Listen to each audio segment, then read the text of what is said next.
히브리서 2장 오늘 11절부터 18절까지 이 2장의 후반부를 보겠습니다. 제목을 붙이자면 첫째 아담보다 우월하신 마지막 아담이 되겠습니다. 1장에서는 천사보다 우월하신 예수 그리스도를 보았죠. 그리고 2장에서는 바로 아담보다 우월하신 아담이 실패한 것을 회복하시기 위해서 아담이 죄로 인해서 죽을 수밖에 없는 그리고 실패한 그 왕국을 예수님께서 바로 마지막 아담으로 오셔서 그것을 회복하시는 그 회복을 위해서 왕국을 가져오시려고 했지만 또 무엇이 필요했습니까? 바로 죄 문제를 해결하기 위해서 바로 그리스도께서 죽으시는 바로 그 내용이 오늘 본문에서 나오고 있습니다. 자, 히브리서 말씀드렸던 것처럼 과도기적인 책입니다. 마치 마태복음이 구약에서 신약으로 이렇게 전환되어지는 전환적인 책처럼 이 히브리서도 이제 교회에서 대환란 기간으로 넘어가는 과도기적인 책이기 때문에 마태복음에서도 우리는 이제 교회에 관한 말씀을 들을 수가 있죠. 그분께서 새 언약의 피로 언약을 세우시는 그런 말씀, 그리고 그분의 죽으심, 우리 그 교회가 우리가 보고 또 믿을 수 있는 말씀들이 있습니다. 그러나 여전히 그것은 구약에 있는 말씀들이 많이 있죠. 마태복음 27장까지는 우리 교훈으로 받아들일 수 있는 말씀들 많이 있지만 앞에도 성경에 주신 목적은 첫 번째가 교리죠. 하나님의 영감으로 주어진 것으로서 교리와 책망과 바로잡음과 의로 훈육하기에 첫 번째 목적이 교리입니다. 이 말씀이 누구에게 해당되는 것이고 구원이라고 한다면 구원에 관한 교리, 어떻게 하면 구원을 받을 수 있는 것인가, 시대마다 다르죠. 세대마다 다른 것입니다. 그걸 나누지 않으면 안 되는 것입니다. 오늘날 그것을 모르는 사람들이 구약에 있는 말씀들을 가져다가 하나님의 교회 같은 경우에는 지금도 6월절이니 뭐 안식일이니 안식일 교회도 안식일을 지켜야 되느니 그런 이야기를 하는 것이죠. 그런 말씀들을 가지고 오면 안 된다는 걸 알지만 또 신약에서도 특별히 히브리서, 야고보서, 요한계시록, 또 마태복음 이런 전환적인 책에서 사람들이 헷갈려 하는 것입니다. 그래서 성경을 올바로 나누어서 공부해야 되는 것이고 대상을 올바로 나눠야 되는 것이죠. 우리는 히브리인이 아닙니다. 다시 말해서 우린 유대인이 아닌 것입니다. 히브리서는 그래서 교회에게 주신 서신이 아니라 이제 교회에서 환란으로 넘어가는 믿지 않는 유대인들, 바로 히브리인들을 위해서 기록된 책이라는 것을 알 때 우리가 그 교리적인 위치를 놓을 때 우리는 성경에 있는 말씀들을 우리가 쉽게 이해할 수가 있는 것이고, 오늘 우리가 보는 히브리서 2장의 후반부 보게 되는 것은 이제 마지막 아담으로 오신 그분께서 아담이 실패한 것을 회복시키시기 위해서 육신을 입고 이 땅에 오셨다라는 그 부분이 이제 강조가 되는 것이기 때문에 우리 교회에게 주시는 말씀, 우리가 교회가 받아들이는데 전혀 문제가 없는 그런 말씀들을 오늘 보게 될 것입니다. 자, 11절을 한번 보겠습니다. 자, 그 내용들을 하나하나 봅니다. 거룩하게 하시는 분과 거룩하게 된 사람들이 모두 한 분에게서 나왔으니 그러므로 주께서 그들을 형제라 부르기를 부끄러워 아니하시고 그랬습니다. 거룩하게 하시는 분이라고 했는데 여기서는 바로 성자 하나님, 곧 예수 그리스도를 말하죠. 그분을 통해서 거룩하게 된 사람들, 바로 교회를 말하죠. 성도들을 말하는 것입니다. 모두 한 분에게서 나왔다 그랬습니다. 바로 성부 하나님, 아버지 하나님에게서 나왔다 말씀하고 있습니다. 그래서 주께서, 바로 예수님께서 그들을, 바로 거룩하게 된 자들을 형제라 부르기를 부끄러워하지 않으셨다 말씀하고 있습니다. 예수님께서 맏형이 되시고 우리는 동생들이 되신 것입니다. 형제라고 통칭하는 것은 바로 우리가 또 이제 하나님의 아들들이 될 것이고 하늘에서는 천사들과 같이 될 것이기 때문에 천사들은 남성입니다. 그렇죠? 우리가 주님께 함께 내려올 때는 또 군대로 내려오는 것입니다. 그분 그대로 볼 것이라고 했습니다. 우리가 그분처럼 변모될 거라고 말하고 있습니다. 자매님들도 남성으로 변모가 되는 것이요. 이게 성경이 말하는 거죠. 그래서 누구든지 그를 영접하는 사람들에게는 하나님이 아들들이 되는 권세를 주셨다고 요한복음 1장 12절에서 말씀하고 있는 이유가 거기 있는 것입니다. 우리는 그렇게 될 사람들이기 때문에 요한일서 3장 1절도 그가 나타나시면 우리가 그와 같이 될 것이고 하나님의 아들들이라고 거기서도 표현하고 있죠. 여기서는 형제라 부르기를 부끄러워하지 않으셨다 그랬습니다. 형제, 우리 주님과 우리가 형제인 것이, 우리가 그분을 우리 교회 안에 있는 형제님들을 향해서 형제라고 부르는 것은 정말 고귀한 호칭이죠. 일단 우리가 형제라고 부를 수 있다는 자체가 놀라운 것입니다. 그리고 이 형제라는 호칭 자체가 다른 일반 교회들에서는 뭐 집사님이십니까? 뭐 장로님이십니까? 이렇게 직분을 좋아하지만, 그래서 여러 가지 직분도 또 돈 주고 뭐 사기도 하고 팔기도 하지만 그건 잘못된 것이고 형제라는 호칭이 얼마나 귀한 건지 몰라요. 그렇죠? 주님께서 우리를 형제라고 부르시는.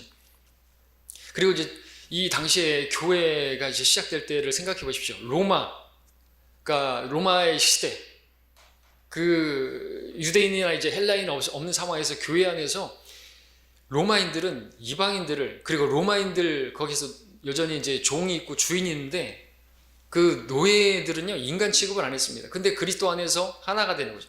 교회 안에 들어오게 되면 그 귀족이라 할지라도, 그 로마의 그런 귀족이라 할지라도 노예 신분에 있는 그 형제를 형제라고 부를 수 있게 된 것이에요. 그리고 그 노예는 그 귀족에 있는 그 주인을 또 형제라고 부를 수 있게 된 것이죠. 놀라운 호칭이 아닌 것입니다. 놀라운 호칭이 아닐 수가 없는 것이죠. 귀한 것입니다. 그래서 우리가 형제라고 부르는 것을 뭐 너무 이렇게 머리 극적거리면서 형제입니다, 뭐 그렇게 필요할 없는 거예요. 주님께서 우리를 형제라고 부르는 것이죠. 놀라운 것입니다. 그 위대하신 분께서 우리를 형제라고 부른다는 것은 이건 엄청난 특권이고, 그럴 수 있는 것은 우리는 같은 출생을 했기 때문에, 예수님과 함께 같은 출생을 했기 때문에 그렇죠.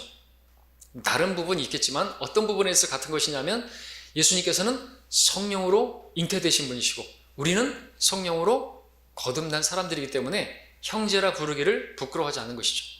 예수님께서는 성령으로 태어나신 분, 첫 번째로 첫 열매가 되신 분, 우리는 그분을 통해서 태어나게 된 바로 형제들인 것입니다. 그래서 그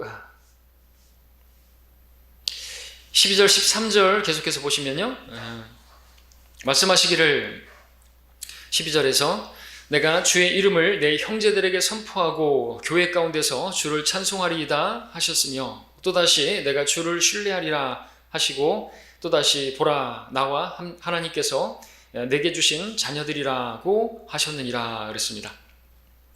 자, 이 말씀이 이제 시편에서 인용된 말씀이죠. 함께 우리 시편 22편을 보겠습니다. 시편 22편은 메시아 시편이라고 하죠. 그리스도의 고난을 다루고 있는 그 예언의 시편입니다. 그래서 시편 22편 1절에 보니까 나의 하나님 어찌하여 나를 버리셨나이까, 어찌하여 나를 돕지 아니하시며 나의 신음하는 말들을 멀리 하시나이까. 다윗도 이제 뭐 도망 다니면서 이런 고백을 했겠지만, 이것을 언제 하셨습니까? 누가 하셨습니까? 바로 예수님께서 십자가에서 정확하게 하셨죠. 어찌하여 나를 버리셨나이까, 나의 하나님. 그러시면서 이제 그 본문의 내용들이 이제 6절에서는 그러나 나는 벌레요 사람이 아니라 사람들의 비방거리요 백성들의 멸시거리다. 나를 보는 자는 다 조롱하며 비웃나니 그들이 입술을 내밀고 머리를 흔들며 말하기를 그가 주께서 자기를 구하실 줄 신뢰하였도다. 주께서 그를 기뻐하시니 그를 구하시게 하라. 십자가상에서 이루어졌던 일들이 그대로 이루어졌죠. 그리고 그 뭐 13절, 14절, 15절 마찬가지고 16절 같은 경우 개들이 나를 에워쌌고 악인의 무리들이 나를 둘러쌌으며 그들이 내 손과 내 발을 찔렀나이다. 이런 말씀들. 그리고 18절 같은 경우 그들 가운데서 내 겉옷을 나누고 내 속옷을 제비 뽑았나이다. 겉옷은 크니까 이렇게 나눠 가졌고 속옷은 그냥 제비를 뽑았다 그랬습니다. 나눌 수가 없기 때문에. 이게 십자가상에서 그대로 이루어졌던 것이죠. 다윗이 이런 기록을 쓸 때 자기는 몰랐을 것입니다. 자신의 그러한 심경이고 그러한 고난 중에서 이런 시편을 썼겠지만 이것이 성령에 의해서 그렇게 기록되어진 것이고, 이것이 바로 예수 그리스도의 죽으심, 그분께서 죽으시기 위해선 인간의 몸으로 오셔야 했던 것을 전제로 하는 것이고, 그리고 이제 우리가 보게 되는 22절을 보게 되면 내가 주의 이름을 내 형제들에게 선포하며 회중 가운데서 내가 주를 찬양하리이다. 아까 히브리서 아까 2장 거기서는 교회 가운데서 내가 주를 찬양하리이다 그랬죠. 그러니까 여기서는 이 회중이 교회라고 나오지 않은 것은 교회에 관한 말씀인 것을 몰랐겠죠. 교회가 없었기 때문에. 그러나 히브리서에서는 교회로 바뀌어진 것입니다. 성령님께서 자유자재로 그분이 저자이시기 때문에 그렇게 변경해서 사용하실 수가 있으시죠. 그리고 30절에 보니까 한 씨가 그를 섬길 것이요 그것이 주께 한 세대로 여겨지리라. 그들이 와서 태어날 한 백성을 위한 그의 의를 선포하리니 있는가 그것을 행하셨습니다. 말씀하고 있습니다. 예수님에 의해서 태어날 씨, 그의 자손들 한 세대로 여겨진다. 아담 안에 있는 세대에서 우리는 이제 예수 그리스도 안에 있는 세대로 옮겨진 것이죠. 그 자손이 된 것입니다. 우리는 예수 그리스도께 속한 세대가 된 것이, 그렇죠. 이것을 경험한 사람들이 바로 복 있는 사람들이고, 이들이 바로 주의 형제들이고, 바로 그 씨로 여겨지는 주님의 자녀들인 것입니다. 내가 주의 이름을 내 형제들에게 선포하고 교회 가운데서 주를 찬송하리이다 하셨으며, 또다시 내가 주를 의지하리이다 하시고, 또다시 보라 나는 나와 하나님께서 내게 주신 자녀들이라. 역시나 이 구절은 이제 히브리서 2장 13절의 하반절은 이사야서 8장 17절 18절에서 이제 인용한 말씀인데, 이것도 이사야서의 말씀과 약간 다르게 그렇게 이제 옮겨졌는데 성령께서 위도하셔서 그렇게 이제 하신 것입니다. 어쨌든 예수님의 죽으심을 통해서 태어나게 될 새로운 백성들에 관한 말씀을 하고 있는 것이죠. 예수님께서는 9절에서, 히브리서 다시 와서 보시면 9절에서 모든 사람을 위하여 죽음을 맛보셨다고 말씀하셨는데, 10절에서는 많은 아들들을 영광으로 들어가게 하시기 위함이라고 말씀하고 있습니다. 그래서 모든 사람이 다 영광에 들어가는 것이 아니라 많은 아들들이 영광에 들어간다. 지금 마찬가지죠. 자기 의지를 사용해서 예수 그리스도를 영접한 사람들만이 하나님의 아들들이 되는 것이고, 이제 환난 때는 더더욱 그런 겁니다. 다 구원받지 못, 지금도 소수의 사람들만이 구원받는데 대환난 때는 더 소수의 사람들만이 하나님의 자녀로서 그렇게 여김을 받게 될 것이고 들어가게 되겠죠. 왕국으로. 그때는 예수님께 대한 믿음뿐만 아니라 자신들이 받은 그 율법을, 이 유대인들은, 히브리인들은 바로 율법을 지켜야만 했던 것이죠. 크게는 율법이 뭡니까? 하나님을 사랑하고 그리고 이웃을 사랑하는 것이죠. 그래서 야고보서에서는 특별히 그 부자들에 대해서 정죄를 하면서 이웃을 사랑하라는 말씀들이 많이 나오잖아요. 그렇죠? 왜냐하면 그것이 계명이기 때문에 그래요. 크게 두 가지로.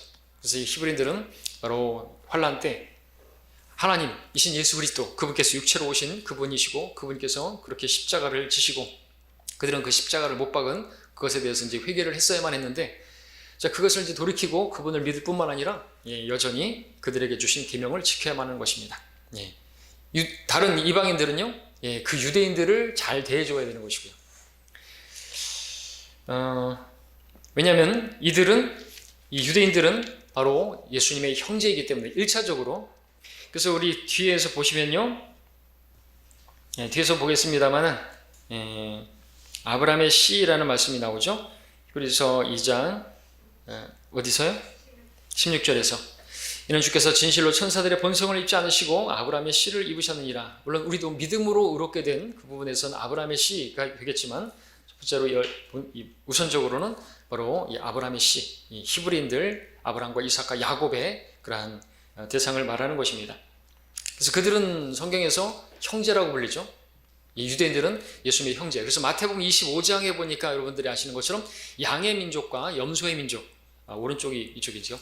양의 민족과 염소의 민족으로 나눠서, 그러니까 대환란 때 그 유대인들을 어떻게 대했느냐에 따라서, 그렇죠? 양의 민족이 되어서 왕국으로 들어가게 되는 것이죠.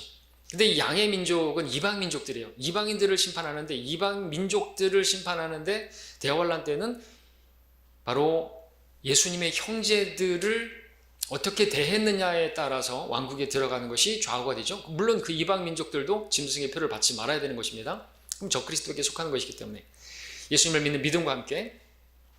근데 그들에 대해서 뭐라고 말하냐니까, 여기 내 작은 자에게 한 것이 곧 나에게 한 것이요. 내 형제, 우리 함께 마태복음 25장 가서 보시면요,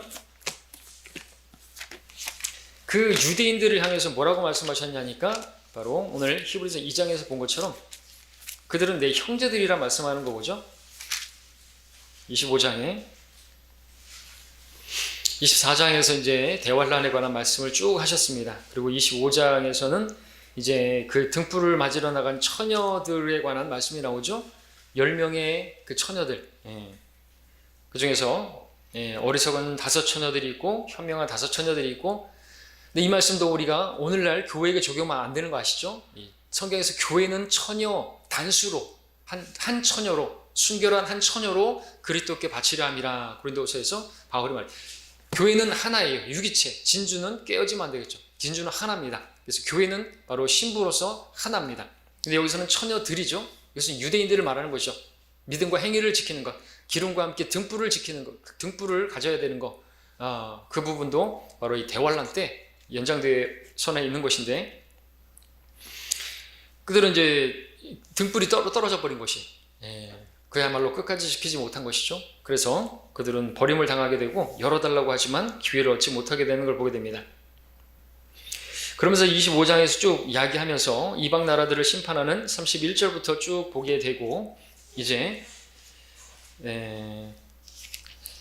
40절에 보니까 그러나 왕이 대답하여 그들에게 말하기를 진실로 내가 너희에게 말하노니 여기 내 형제들 가운데 가장 작은 자 하나에 한 것이 곧 나에게 한 것이니라 말씀하고 있는 것을 보게 됩니다.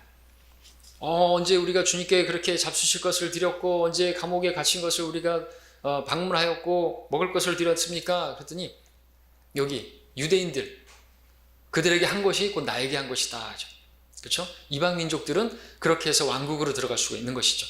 우리가 이제 휴거가 되었을 때 말입니다. 우리는 이 땅에 남아있지 않아요? 휴거된 이후에 대환란 때 이방 민족들이 그래야 된다는 거죠. 유대인들을 선대해야 되는 것이. 근데 여러분들이 아시는 것처럼 그게 어려운 일인 거 아시죠? 왜냐하면 지금 갈수록, 그리고 마지막 때로 갈수록 반유대적, 반이스라엘 정책, 국가적으로도 반유대 정책을 펼치는 세상으로 갈 거예요. 앞전에도 이스라엘과 관련해서 기사만 나오면 하여튼 이스라엘을 아주 나쁘게 그렇게 표현하는 기사들을 보게 되죠. 뉴스들을 보게 되죠. 어린아이들을 막 죽는 그런, 누가 먼저 공격했는데, 앞전에 그 아이언돔 그런 일이 일어났을 때도 자기네들 피해가 적고 여기 나머지는 막 민간인들 피해가 많다 그러면서, 그래서 이런 시대로 가는 것을 보게 되면요, 대환란 때는 이스라엘의 편에 서고 이스라엘 편에서 어떤 정책을 펴고 그러는 거, 이스라엘 유대인들을 도와주는 거, 이것은 사실상 어려운 것입니다. 그럼에도 불구하고 왕국에 들어가기 위해선 그렇게 해야 되는 것이죠. 바로 이게 이방 민족들의 심판입니다. 이방 민족들이 대환란을 통과하고 왕국에 들어가려면 이렇게 해야 되는 것이죠. 지금 이걸 지금 하는 게 아닌 겁니다. 그렇죠? 그래서 성경을 나누지 못하면 공부 안 되는 것입니다. 그래서 히브리서 다시 돌아오시면 바로 여기 형제들은 우선적으로 바로 히브리인들을 말하는, 유대인들을 말하는 것이, 그렇게 성경을 넣을 수 있어야만 하는 것입니다. 자, 그래서 다시 13절 이제까지 받고 14절로 다시 보시면요, 14절 15절에서 자녀들이 피와 살에 참여하는 자인 것 같이 그 역시 같은 모양으로 동일한 것에 참여하신 것은 자신의 죽음을 통하여 죽음의 세력을 가진 자, 곧 마귀를 멸망시키시며 또 죽음을 두려워함으로 평생을 노예로 속박되어 있는 자들을 놓아주시려 함이니라. 자, 이 말씀은 특별히 예수님의 신성이 아니라 인성, 그분의 성육신, 그분이 육신을 입고 이 땅에 오신 것에 관한 말씀이죠. 육신을 입고 이 땅에 오셔야만 했던 이유는 우리가 지난 시간에 봤던 것처럼 아담이 실패한, 그 죄로 인해서 실패한 그 실패를, 그 왕국을 다시 회복시키시기 위해서, 그러기 위해서는 그분께서, 아담이 죄로 인하여 죽었지만 예수님께서는 그 죄로 인하여 죽을 수밖에 없는, 그분의 죄가 아니라 우리의 죄들로 인하여, 그죠? 그 문제를 해결하시기 위해서 오셔야만 했던 것이고, 그리고서 왕국을 가져오시는 것입니다. 그분께서 오셨지만, 그리고 이스라엘이 받아들였다면 좋았겠지만 그러지 않았죠. 죄 문제를 해결하게 하시기 위해서, 그래서 회개하라고 그렇게 선포했던 것이고요. 이 죄 문제를 해결하시기 위해서 궁극적으로는 이제 십자가에서 돌아가셨던 것이고, 그리고 장차 오시게 되면 그 왕국을 이제 회복하게 되시는 것입니다. 성경의 주제는 왕국이죠. 예수 그리스도, 그분이 왕이시라는 것이죠. 그래서 이제 지난 시간에 봤던 것처럼 인자라고 하는 표현은 항상 예수님의 초림과 또 재림, 그분께서 왕으로 이제 오시게 될 때 그런 표현에서 항상 인자를 쓰시죠. 이 사도 바울 서신에서는 인자라는 표현이 나오지 않습니다. 다시 그분께서 오실 때 인자라는 표현을 쓰고 있습니다. 그래서 그 왕이라는 표현으로 인자를 쓰지만, 그러나 먼저는 그분께서 육신을 입고 이 땅에 오셔서 고난을 당하시고 죽임을 당하신 그 부분에서 바로 인자로 그렇게 표현이 되어 했던 것이죠. 자녀들이 피와 살에 참여하는 자인 것 같이 그랬습니다. 피와 살에 참여한다. 그야말로 육신을 입으셨다라는 거죠. 인성을 나타내는 말입니다. 자, 그분께서 육신을 입기 전에는 피를 가지고 계시지 않았습니다. 살은 있으셨겠죠. 뼈도 있으셨겠지만 영은 근데 영은 살과 뼈가 없다고 하지만 그분께는 있으셨다고 말씀하셨고, 근데 의도적으로 피와 살이라고 말하지 않으시고 뼈와 살이라고 말씀하셨습니다. 피는 없었던 것이죠. 피가 있는 존재는 죽습니다. 맞죠? 피가 있는 존재는 다 죽어요. 동물이든 뭐든. 아담 원래 하나님께서 창조하실 때 그래서 피가 없이 창조되었다, 그렇게 말할 수가 있죠. 근데 피가 언제 유입된 것인가? 바로 그 선악과가 그것을 취했을 때 시작되었다 말할 수 있습니다. 그 선악과는 포도 열매였을 것이다. 성경에서 포도와 피는 아주 상관관계에 있기 때문에 그렇죠. 그래서 그 피가 있는 존재, 죽을 수밖에 없는 존재. 자, 예수님께서 영으로 오신 게 아니라, 영주주자들 말하는 것처럼 영으로 오신 것이 아니라 그분께서 육신으로 오셨기 때문에 피를 가지고 오신 겁니다. 근데 성경은 사도행전 20장에서 바로 하나님의 피라고 또 말씀을 하고 있지만, 그래서 이 피와 살에 참여했다는 것은 하나님께서 바로 육신을 입고 완전한 육체를 입으신 분이시다라는 것을 보여주고 있습니다. 그 목적이 무엇인가 하니까 바로 14절에서 죽음의 세력을 가진 자, 곧 마귀를 지금 말하고 있는데, 죽음의 세력을 가진 자, 마귀. 세상 모든 권세는 하나님께서 가지고 계시죠. 하나님께서는 신명기 32장 39절에서 나는 죽이기도 하고 살리기도 하며 상하게도 하고 낫게도 하리니 내 손에서 건져낼 수 있는 자가 없도다. 모든 권세는 하나님께 있습니다. 근데 하나님께서 마귀에게 허용하셨습니다. 죽음의 권세를 허용하셨습니다. 사탄은 그래서 악한 일이라든지 어떤 재앙을 내리기 위한 하나님의 징계 도구로서, 그 막대기로서 마귀는 사용되어지는 것이죠. 그래서 그는 죽음의 권세를 가지고 있습니다. 죽이기도 하는 것이죠. 욥기 1장 12절에 보니까 하나님께서 욥의 생명은 건드리지 말라고 말씀하시는 것을 보게 됩니다. 하나님께서 욥의 생명을 건드리지 말라고 명령하지 않으셨다고 한다면 사탄은 욥을 죽일 수 있었던 권세를 가지고 있었던 것이죠. 실제로 욥의 자녀들을 그렇게 죽일 수가 있었던 것처럼 욥도 죽일 수가 있었던 것입니다. 자, 그래서 사람은 죽게 되었는데 죽음을 두려워하는 노예로 속박되어 있는 자라고 말하고 있는데 마귀에게 속한 것입니다. 마귀의 수하에 있는 것이죠. 죄를 짓는 자는 마귀에게 속하나니 마귀의 자녀로 있는 것입니다. 그래서 아담이 타락하여 죽게 되었을 때 아담은 죽음의 권세를 가진 사탄의 수하로 들어가게 된 것이죠. 그리고 아담 안에서 태어난 모든 사람들 예외 없이 모두가 사실은 죽은 채로 태어나는, 사산자로 태어나는, 죽은 자로 태어나는 것이죠. 그 영이 죽었다는 말이죠. 육신마저도 태어나면서부터 세포 분열이 일어나고 죽음으로 가는 것입니다. 하루를 살면 하루를 산 만큼 죽음으로 가는 것입니다. 요람에서 무덤까지 계속해서 가는 거죠. 부정적인 것입니다. 왜냐하면 바로 죽음의 권세를 가진 마귀의 수하로 들어갔기 때문에 그렇습니다. 그러니까 아담에 속한 자들은 다 그렇게 된 것이죠. 그래서 우리는 예수 그리스도 안으로 들어오면 이제 그 죽음의 권세에서 해방되는 것입니다. 사망아, 너의 쏘는 곳이 어디 있느냐 말할 수 있는 사람들이 우리가 되는 거죠. 그리고 15절에서 또 죽음을 두려워함으로 평생을 노예로 속박되어 있는 자들을 놓아주시려 함이라 그랬습니다. 예수님께서는 마귀를 십자가상에서 멸망시키셨죠. 근데 이제 그의 머리를 상하게 하시고 그 마귀는, 그 씨는 이제 발꿈치를 상하게 했다고 했는데, 십자가상에서 어떤 사람들은 마귀가 멸망을 했다라고 말하지만 마귀의 머리가 부서졌다고 말을 하지만 그렇지 않죠. 로마서 16장에서는 화평의 하나님께서 사탄을 속히 너희 발 아래에서 부수실 것이다, 미래형으로 말씀을 하고 있습니다. 마귀가 패배한 것이지 멸망한 것은 아닙니다. 그러나 이제 멸망한 것으로 그렇게 이제 말할 수도 있죠. 이미 패배했기 때문에, 결국엔 멸망으로 들어갈 자이기 때문에.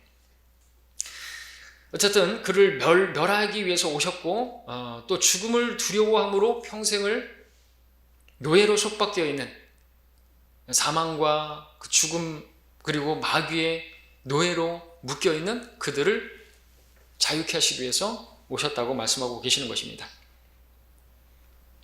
사람들은 누구나 죽음을 두려워하죠. 죽음을 두려워함으로 속박되어 있어요.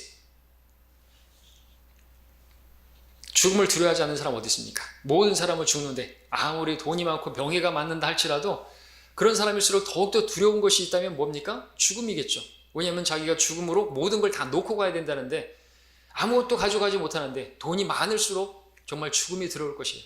그래서 하루를 살면 하루를 산 만큼 죽음으로 더 자기는 다가가니까 얼마나 괴롭겠습니까? 그러니까 그 현실을 잊어버리기 위해서 술을 마시는 거죠. 잊어버리려고. 쾌락에 자기를 내어주는 것이죠. 인생이 너무나 짧은 것입니다. 인생은 너무나 짧은데 자기가 가진 건 너무 많을수록 정말 회의적이고 그러다가 그런 사람들이 자살하기도 하는 것이죠. 그렇게 많은 것을 가져봤는데 뭐 만족이 없는 것입니다. 하나님으로 그 영이 채워지지 않으면, 이 영이 죽은 자들이 그 영이 들어가지 않으면 만족이 없는 것입니다. 하나님을 알지 못하니까. 그런 사람들 두려워하고 있는 것이죠. 그래서 그분께서 오신 것입니다. 그분을 만나게 되면 우리는 두려워하지 않죠. 죽음을 두려워하지 않게 됐어요. 사람들이 죽음을 두려워하는 이유가 뭘까요? 무엇보다도 뭐 죽는 순간의 어떤 고통, 육체적 고통 그런 것이 아니라 죽음을 두려워하는 것은 죽음 뒤에 무슨 일이 있을지 모르기 때문에 답답한 것이겠죠. 그리고 죽음 뒤에 무슨 일이 있을지 또 어느 정도 본성적으로는 알고 있을 것입니다. 죄가 많은 사람들 같은 경우는 혹시 죽음 뒤에 심판이 있으면 어떡하나. 한번 죽는 것은 사람들에게 정해진 것이고 말씀하고 있는데 사람들은 짐짓 알고 있는 거죠. 그래서 죽음을 두고 두려워하는 것이, 죽음을 앞둔 사람들이 자신들의 죄에 대해서 누군가에게 잘못한 것에 대해서 막 후회하는 그런 것들이 일어나는 것은 그 때문이겠죠. 자, 그리스도인들은 그러나 죽음을 두려워하지 않습니다. 죽음 뒤에 어디로 가고 또 거기에서 어떤 일들이 있을 것이고 어떻게 되는지 분명히 알고 있기 때문에 그렇죠. 죽음을 두려워하지 않습니다. 죽음 뒤에 어떻게 될 것인지, 사람이 죽으면 어떻게 되는지 알기 때문에 우리는 귀신도 두려워하지 않습니다. 왜? 귀신은 없기 때문에. 사람이 죽으면요, 지옥 아니면 하늘나라 둘 중에 한 곳에 가는 거예요. 중간에 떠돌아다니고 그런 거 없어요. 그러니까 우리는 이 죽음을 두려워하지 않을 뿐만 아니라 죽은 자들을 두려워하지도 않습니다. 죽은 자들이 구천을 떠돌거나 뭐 그러지 않는 것이죠. 우린 제사도 지내지 않을 뿐만 아니라 제사 안 지낸다고 해서 그들이 뭐 해코지를 한다고 해서 두려워서 제사상 차리고 그런 사람들이 아닌 것입니다. 우리는 자유케 된 것입니다. 죄로부터, 멸망으로부터, 죽음으로부터, 마귀의 속박으로부터 놓아주시기 위해서 우리는 미신으로부터도 자유로운 것이죠. 미신. 사람들 얼마나 미신적인지 몰라요. 그렇죠? 우리 교회 부지와 관련해가지고 공동묘지 뭐 그것 때문에 상당히 사람들 두려워하고 그래서 땅을 팔았는지 모르겠지만 어쨌든 우리가 샀지만 우리는 전혀 문제 꺼리낌이 없어요. 아무것도 없어요. 흙으로 돌아갔어요. 그 사람들은 죄 용서 받지 못했다면 지옥 간 것입니다. 거기서 우리가 목사님 기도 세게 하십시오. 여기 터가 세다고. 그런 거 하나도 겁 안 나는 것이죠. 미신적이고 하여튼 그런 것들. 그 대나무를 꺾으면 안 된다. 어떤 사람은 또 그 산을 건드리면 안 된다. 들으셨죠? 산을 건드려 가지고 젊은 사람들이 죽었다고. 별의별 소리를 다 듣는 것이에요. 우리는 선은 막 깎았잖아요. 포크레인으로 막 깎으면서 담대한 거죠. 전혀 두려운 게 없습니다. 사람들은 그런 게 막 매여 있어요. 막 깎으니까 막 민원 놓고 왜 그랬어요? 그 건드리면 안 된다 이거죠. 그 밑에 거기도 건드려 가지고 젊은 사람들이 죽었고 뭐 과부가 되고 그런 얘기를 하는 것입니다. 참 안타깝죠. 매여 있는 마귀가 그런 것들로 속이는 것이죠. 우리는 그런 것들로 또 자유롭게 된 것입니다. 자, 16절 17절로 보겠습니다. 이는 주께서 진실로 천사들의 본성을 입지 않으시고 아브라함의 씨를 입으셨습니다. 그러므로 그가 모든 일에 마땅히 자기 형제들과 같이 되셔야 했으니 이는 하나님과 관련된 일들에 자비롭고 신실한 대제사장이 되셔서 백성의 죄들을 위해 화해를 이루려 하심이라 말씀합니다. 자, 16절을 우리가 볼 것은 이는 주께서 진실로 천사들의 본성을 입지 않으시고 아브라함의 씨를 입으셨습니다. 무슨 뜻입니까? 말 그대로 그분께서 육신을 입으셨다는 것이죠. 천사들의 본성, 천사들은 뭡니까? 영이죠. 섬기는 영들이라 히브리서 1장 7절에서도 보았습니다. 그러니까 예수님께서는 천사들의 본성을 입지 않으셨다는 것은 그분이 영으로 오신 게 아니라는 거죠. 육체로 오셨다는 거죠. 육체로 오셨어요. 아브라함의 씨를 입으셨습니다. 말씀하고 있습니다. 육신을 입으신 것을 말하는 것이죠. 그런데 개혁성경, 개혁 개정판, 변개된 성경들은 아주 이상하게 만들어놨습니다. 어떻게 됐는지 제가 읽어드릴게요. 이는 실로 천사들을 붙들어 주려 하심이 아니요 오직 아브라함의 자손을 붙들어 주려 하심이라. 전혀 다른 내용을 하고 있습니다. 그래서 락커 목사님 주석 성경에 이렇게 읽으면 이렇게 쓰고 있습니다. 의미가 더 명확하게 번역되었다라고 하는 최신의 번역본들은 이 구절에 무슨 의미인지 모를 정도로 망가뜨려 놓았다. 혼란을 야기하는 이 쓰레기의 전형이 다름 아닌 NKJV, 뉴 킹 제임스 성경인데 그것은 이 구절을 주께서 천사들을 돕지 않으시고 아브라함의 씨를 도우신다라고 기록하고 있다. 그러나 본문에서는 천사들이나 이삭, 야곱 또는 12지파가 어떤 도움을 주지 않는다는 내용의 논의는 나오지 않는다. 이런 내용들을 쓰고 있습니다. 전혀 상관없는 것이죠. 뭘 도와주고 이런 문제가 아니라 그분께서 천사들의 본성을 입지 않으시고 아브라함의 씨를 입으셨다. 육신을 입으셨다 그 말이에요.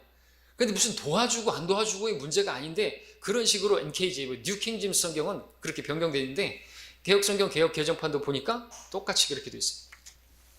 무슨 천사들을 붙들어 주려 하며 주께서 천사들을 붙들어 주려 하심이 아니라 아브라함의 씨를 붙들어 주려 함이라 무슨 뜻이에요? 뭔 소리예요? 천사들을 붙들어 줘요? 천사들이 오히려 섬기는 자들인데, 그죠? 섬기는 영들이라고 말하고 있는데 무슨 전혀 아무도 알 수 없는 그런 불확실한 나팔을 불고 있는데 어떻게 이해할 수가 있겠습니까? 생뚱맞게 그런 말이 나오고 있는 것이죠. 자, 아브라함의 씨를 입으셨다. 천사들의 본성을 입지 않으셨다. 천사들의 본성을 입고 세상에 오셨다고 한다면 영주제자들을 말하는 것처럼 그분께서는 영으로 오신 것이다 이렇게 말할 수 있겠지만 아닌 거죠. 육신을 입고 오신 것이. 그리고 그것은 경건의 신비라고 말하고 있습니다. 디모데전서 3장 16절에서 경건의 신비는 논쟁의 여지 없이 위대하도다. 하나님께서는 육신으로 나타나셨고 라고 말하고 있습니다. 하나님께서 육신으로 나타나셨다 이거죠. 이게 경건의 신비고 논쟁할 게 아니에요. 이해가 안 된다고 해서 논쟁할 게 아니라는 거죠. 근데 자꾸만 논쟁을 하다가 결국에는 어떻게 바꿔버렸어요? 하나님께서를 빼버리고 그는 육신으로 나타나셨고 라고 변개시켰죠. 그러면은 그렇지. 그가 육신으로 나타나는 그게 근데 뭐가 문제가 될 것이에요. 그가 육신으로 나타나는 걸 모르는 사람이 어디 있어요? 근데 문제는 이 경건의 신비는 하나님께서 육신을 입고 오셨다는 게 이게 신비인 거죠. 우리가 신비는 이해할 수 없는 차원인 거예요. 우리 믿을 수는 있습니다. 거듭난 사람들은 믿을 수 있죠. 거듭나지 못한 사람들은 이해도 못하고 믿지도 않는 것이에요. 그래서 개혁성경은 삭제시켜버린 거죠. 모든 변개된 성경들은 하나님께서 바로 예수님이 그러한 하나님이신 것을 예수님의 신성을 격화시키는 그런 것들을 많이 이렇게 보여주고 있습니다.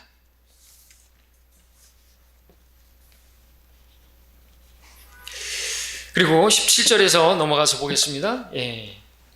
그러므로 그가 모든 일에 마땅히 자기 형제들과 같이 되셔야 했으니 이는 하나님과 관련된 일들에 자비롭고 신실한 대제사장이 되셔서 백성의 죄들을 위해 화의를 이루려 하심이라 말씀하고 있습니다. 여기서 형제들 앞서 말씀드렸던 것처럼 우선적으로는 바로 아브라함, 이삭, 야곱의 육체적인 후손 바로 히브리인들을 가리키는 것이죠. 그래서 이스라엘 민족을 성경은 주님의 형제들이라고 내 형제에게 한 것이 곧 나에게 한 것이라고 마태복음 25장에서 말씀을 보았죠. 그래서 대환란 때 유대인들을 도와준 이방 민족들은 환란을 통과하게 되고 왕국으로 들어가게 되는 것입니다. 그리고 매매를 하지 못하게 된다 할지라도 그야말로 목을 내놔야 되는 거죠. 사람은 먹고 살기 위해서 일하는 것이고 하는데 먹고 살 수가 없어요. 매매가 안 됩니다. 살 수가 없어요. 돈이 많아도 소용없어요. 돈이 많아도. 지금 이제 백신 같은 경우 어떻습니까? 백신을 맞지 않으면 이제 어디 들어가지도 못해요. 좀 더 심해지면. 돈이 있어도 백신 접종 그것을 하지 않았으면요. 체크가 안 되어 있으면 식당에도 못 들어가는 거예요. 그런 것으로 이제 통제가 되는 통제화 시대가 돼가는 거예요. 그러니까 이제 짐승의 표가 주어지기 전 단계에 이런 모습들로 가는 거잖아요. 그죠? 백신은 안 맞으면 안 될 것 같아요. 안 맞아도 돼요. 짐승의 표 대환란 때 안 받아도 돼요. 안 받아도 되는데 상당히 제약이 따른다는 거죠. 짐승의표를 받지 못하면 사고나 팔 수가 없어요. 지금은요, 백신을 안 맞으면 활동하기가 제약이 돼요. 점점 그렇게 전 세계가 누군가에 의해서 통제되어지는 시대로 가고 있다는 거, 우리가 마지막 때를 살고 있다는 거, 성경은 사실이라고, 성경은 진리라는 것을 우리가 알게 되는 것이죠. 돈이 소용이 없어요. 돈이. 지금 현금 갖고 다니십니까? 어떨 때는 돈이 없어가지고 현찰이 없어요. 그냥 다 카드로 하죠. 그죠? 나중에는 그런 거 필요 없어요. 그냥 손만 내밀면 돼요. 짐승의 표. 여기 입술 모양으로 막 문신같이 생긴 거 딱 내밀면 그냥 통과하고 하는 것이죠. 근데 없으면 아무것도 못해. 지금은 백신 체크 그거 보여주지 않으면 이제 서울 같은 데서는 많은 경우 제약이 있다고 더 심해질 수도 있는 것이죠. 그래서 우리가 이런 부분들을 알고 살아야 되는 거죠. 그래서 우리가 정부가 지금 시키는 대로 다 하고 그럴 필요가 없는 거예요. 뭐 20%만 모여라, 30%만 모여라. 우리는 하나님께서 모이는 일을 쉽게 저버리지 말라고 말씀하셨기 때문에 또 그렇게 하는 것이고, 뭐 하면 되죠, 그죠? 말도 안 되잖아요. 지하철에서는 박박박 그냥 콩나물씨처럼 막 태우고, 그렇게 뭐 백화점 같은 데서는 건드리지도 않고, 왜 소상공인들만 건드리는 것이? 소상공인을 죽여버리는 거죠. 빈익빈 부익부로 해서 사회를 사회주의로, 공산주의로 만들려고 하는 그런 거 아닙니까? 적그리스도가 통제하기 좋은 세상으로 가고 있는 것이에요. 우리는 깨어 있어야 하는 것입니다. 자, 특별히 예수님께서 여기서 17절에서 이는 하나님과 관련된 일들에 자비롭고 신실한 대제사장이 되셔서 백성 등의 죄들을 위해 화해를 이루려 함이라 그랬습니다. 제사장, 백성의 죄들을 용서하는, 하나님과 화해케 하는 그런 직분을 가진 사람이죠. 예수님께서 그 일을 하셨는데 중요한 것은 그 제사장들이 할 수 없었던 일을 예수님께서 하셨습니다. 제사장들은 그러한 황소나 염소와 같은 그러한 피를 가지고 지성소에 들어갔지만 예수님께서는 직접 자신의 그 피를 가지고 하늘에 온전한 그 지성소로 들어간 것이죠. 셋째 하늘에. 자신을 제물로 바쳐서 그렇게 그 피를 가지고 지성소로 가신 것입니다. 그리고 그분께서는 자비롭고 신실한 대제사장이라고 하셨고, 또 그래서 18절에서는 그 친히 시험을 받아 모든 고난을 당하셨으므로 시험 받는 자들을 능히 도와주실 수 있느니라 말씀하셨는데, 그렇게 육체를 입고 이 땅에 오셔서 모든 시험을 다 당하시고, 그렇기 때문에 우리에 대해서 신실하시고 자비로우신 그러한 대제사장으로 계신 것이고, 그것이 우리 앞에서 봤던 것처럼 그분이 고난을 통해서 온전하게 되셨다고 하는 그 부분이라고 했죠. 그래서 우리를 도와주실 수 있는 분이시다라고 말씀하고 있는 것입니다. 능히 도와주실 수 있는 것이다. 그리고 히브리서 4장 15절도 보시면, 그래서 히브리서 4장에서도 14절 15절을 보시면, 우리에게는 위대한 대제사장 곧 하늘들로 올라가신 하나님의 아들 예수께서 계심으로 우리는 우리의 고백을 굳게 붙들어야 하리라. 이는 우리의 대제사장은 우리의 연약함을 동정할 수 없는 분이 아니요 모든 점에서 우리와 마찬가지로 시험을 받으셨지만 죄는 없으신 분이기 때문이라. 그러므로 우리가 은혜의 보좌로 담대히 나아가자. 이는 우리가 자비를 얻고 필요한 때에 도우시는 은혜를 발견하기 위함이라 말씀하고 있습니다. 우리 교회 성도들에게 또 아주 중요한 또 믿음 생활에 필요한 말씀이 아닐 수 없죠. 예수님께서는 생애 육체로 오셔서 많은 고난을 당하셨습니다. 얼마나 많은 고난 당하셨습니까? 우리가 당할 수 없는 배반을 당하고, 그죠? 배반을 당하고, 그렇게 모욕을 당하고, 그리고 이 땅에서 정말 가난하게 되셨고, 머리 둘 곳조차 없으셨고, 무엇보다도 그분께서는 시험을 당하셨는데, 그 마귀에게 시험을 당했던 그 시험은 세 가지였고, 그 세 가지 시험은 우리가 세상에서 당할 수 있는 그 모든 시험들을 대표하는 것입니다. 그 세 가지가 무엇입니까? 그래서 육신의 정욕, 안목의 정욕, 생의 자랑이죠. 그래서 돌을 빵이 되게 만들려고 하는 건 육신의 정욕에 해당하는 것이고, 성전에서 뛰어내려나 천사들이 받아줄 것이다. 그것은 안목의 정욕이고, 그리고 내게 엎드려 경배하면 내가 세상의 나라를 줄 것이다. 이것은 생의 자랑에 대한 것이고, 이 세 가지 시험은 또 정확하게 첫 번째 아담, 그 이브가 당했던 시험인데, 먹음직하고 보기에도 즐겁고 탐스럽게 하는 현명한 나무, 먹음직하고 육신의 정욕이죠. 돌을 빵에 되게 하라고 하는 그 부분이죠. 그리고 보기에도 즐겁고, 이것은 안목의 정욕이고, 이것은 뛰어내려봐라 천사들이 받아줄 것이다. 그리고 마지막으로 생의 자랑은 탐스럽게 할 만한 현명한 그거, 그리고 그것은 경배하면 세상의 나라를 줄 것이다. 봐라 이죠. 이 세 가지 시험, 생애 자랑, 딱 세 가지입니다. 그래서 요한서서 2장에서는 그 세 가지로 말씀하고 있고, 예수님께서는 그 세 가지를 정확하게 마귀에게 받았고, 아담과 이브는 거기서 실패했지만, 첫사람은 실패했지만 마지막 아담은 성공하신 것이죠. 그 시험을 이기신 것입니다. 그래서 그 시험을 이기신 분께서 우리 안에 계시는 것입니다. 그래서 우리를 능히 도와줄 수 있는 분이시고, 그래서 우리는 그분을 의지해야 한다고 성경 말하고 있는 거죠. 모든 시험에서 또 우리가 실패했다 할지라도 주님께서는 그런 시험을 다 몸소 경험하셨던 분이시기 때문에, 육신을 입고 있다 오셨기 때문에 마귀에 대해서도 그가 고소한다 할지라도 이기실 수 있는 분이죠. 마귀가 어떤 형태로 그런 시험을 당해보지 않았느냐, 안 했지 않았느냐, 저들의 고통을 아느냐, 다 안다 이거죠. 다 알기 때문에 우리를 동정하실 수 있는 분이시다 말씀하고 있고요. 그래서 우리가 은혜의 보좌 앞에 나아가면 우리를 용서하시고 그렇게 말씀하고 계시는 것입니다. 그러나 이제 이것이 지금 우리에게는 이렇게 교리로 받아들여질 수 있는 부분이지만, 대환란 때는, 그들이 범죄하였을 때는 더 이상의 희생제가 남아있지 않다 하는 그 부분들이 또 나오는 것이죠. 히브리서 6장에서 성령의 동참자가 되고 선한 오는 세상에 좋은 것들을 맛본 사람들이 다시 그 죄를 짓게 되면 예수님을 십자가에 못 박는 것이고, 짐승의 표를 받는다든지 그렇게 되면 구원의 기회가 사라져버리게 되는 것입니다. 그런 어려운 부분들이 있기 때문에 우리가 히브리서를 잘 앞으로도 계속해서 나누어서 이 위치를, 교리적인 위치를 잘 분별해서 공부를 해야만 하는 것이죠. 자, 오늘은 여기까지 공부를 하도록 하겠습니다. 다음 시간에 3장으로